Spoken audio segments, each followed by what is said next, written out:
आपल्यासोबत राष्ट्रवादी काँग्रेसचे आमदार शशिकांत शिंदे सर, एकंदरीत पाहतोय विरोधी पक्षनेते असलेल्या अंबादास दानवेंवरती कारवाई झालेली आहे। निलंबनाची कारवाई पुढील 5 दिवस। सभागृहामध्ये विरोधी पक्षनेता नसताना कामकाज कसं चालणार आहे? खरं म्हटलं तर लोकशाहीच्या मध्ये विरोधी पक्ष हा सभागृहामध्ये असणं गरजेचं आहे।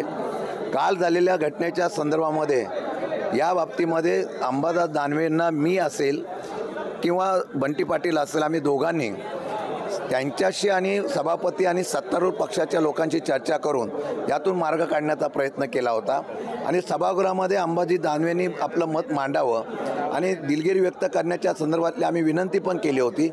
मार्ग निघावा अशी आमची इच्छा होती, पण ठरवून जर ठरवलं असेल की निलंबनच करायचं, या सभागृहामध्ये अनेक वेळा अशा घटना घडल्या, त्यावेळेला प्रत्येकाने आपापली दिलगिरी व्यक्त केल्यानंतर सभेचं कामकाज सुरू होतं।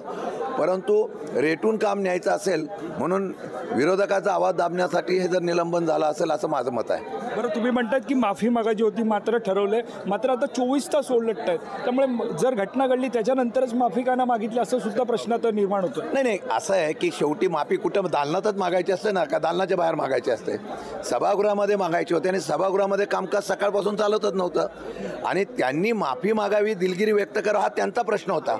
आमचा प्रयत्न असा होता की हे सभागृहाचं कामकाज चालावं, हा निर्णय होता, परंतु त्यांना बोलायला संधी दिली नाही तर हे चुकीचं आहे ना। बरं, तुम्ही आता बहिष्कार घातलाय, हा बहिष्कार कधीपर्यंत असणार आहे? पुढील 5 दिवस बहिष्कार टाकलेला आहे सरकारच्या भूमिकेचा निषेध करत। उद्या काय ठरवायचं ते उद्या स्ट्रॅटजी आम्ही ठरवू। पण सत्ताधारी म्हणतात की अशा प्रकारचं निलंबन हे सगळ्यांवरती झालं पाहिजे, मुख्यमंत्री असो वा उपमुख्यमंत्री असो, जो वक्तव्य करेल त्याच्यावरती कारवाई झाली पाहिजे। हे त्यांनी त्या मतावर ठाम राहावं। येणाऱ्या काळामध्ये जे काय वक्तव्य होतं, आता सकाळी सुद्धा प्रवीण दरेकरांनी पण शब्द वापरले ना, आम्ही तो भूमिका घेणार ना की आम्ही रडीचा डाव खेळत नाही। मग विरोधकांचा आवाज दाबला जातोय का? जसं तुम्ही आता म्हणतात की आम्ही रडीचा डाव खेळणार नाही, कारण 100% विरोधकांचा डाव दाबला जातोय।